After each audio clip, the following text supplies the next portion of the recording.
భారతదేశంలో ఇంకొన్ని రోజుల్లో ఎండాకాలం ముగియనుంది. వేసవి తాపం నుంచి ప్రజలకు ఉపశమనం కలిగించేందుకు వరుణుడు రాబోతున్నాడు. ఈసారి అంచనాల కంటే ముందే నైరుతి రుతుపవనాలు కేరళలో ప్రవేశించనున్నాయి.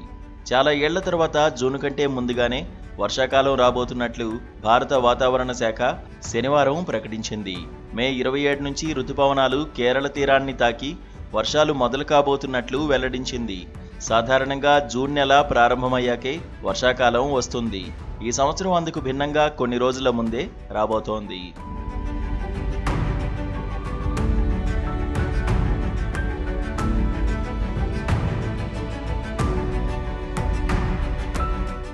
నైరుతి రుతుపవనాలు కేరళ తీరాన్ని తాకినప్పటి నుంచే వర్షాకాలం మొదలవుతుంది. జూన్ 1 నుంచి మొదలై జూన్ 8 కంతా దేశవ్యాప్తంగా విస్తరించి వర్షాలు కురుస్తాయి.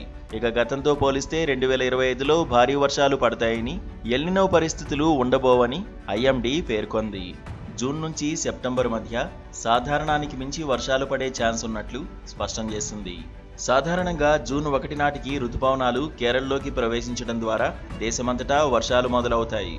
జూలై 8 నాటికి ఇవి దేశమంతా విస్తరిస్తాయి. మళ్లీ వాయువ్య భారతం నుంచి సెప్టెంబర్ 17తో రుతుపవనాల ఉపసంహరణ మొదలై అక్టోబర్ 15 నాటికి ముగుస్తుంది. ప్రస్తుతం ఇవి జూన్ 1 కంటే ముందుగా మే 27న కేరళను తాకే అవకాశం ఉందని భారత వాతావరణ శాఖ శనివారం ప్రకటించింది.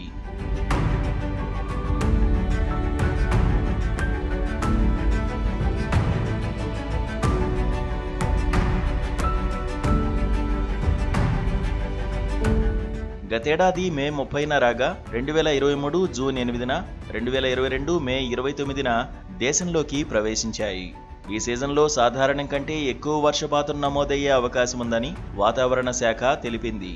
భారత ఉపఖండంలో సాధారణం కంటే తక్కువ వర్షాలు కురిసే ఎల్నినో పరిస్థితుల అవకాశాన్ని సైతం తోసిపుచ్చింది. మన దేశంలో 52% నికర సాగు భూమికి ఇప్పటికీ వర్షపాతమే ప్రధాన ఆధారం. దేశం మొత్తం వ్యవసాయ ఉత్పత్తిలో ఈ సాగు భూమి నుంచి ఏకంగా 40% దిగుబడి వస్తుంది. అందుకే భారత ఆహార భద్రత, ఆర్థిక స్థిరత్వంలో నైరుతి రుతుపవనాలు కీలక పాత్ర పోషిస్తాయి. దేశవ్యాప్తంగా తాగునీరు, విద్యుత్ ఉత్పత్తికి, కీలకమైన జలాశయాలను తిరిగి నింపడానికి, దేశ జీడీపీకి 18.2% తోడ్పాటుకు ఇది ఎంతో ముఖ్యం.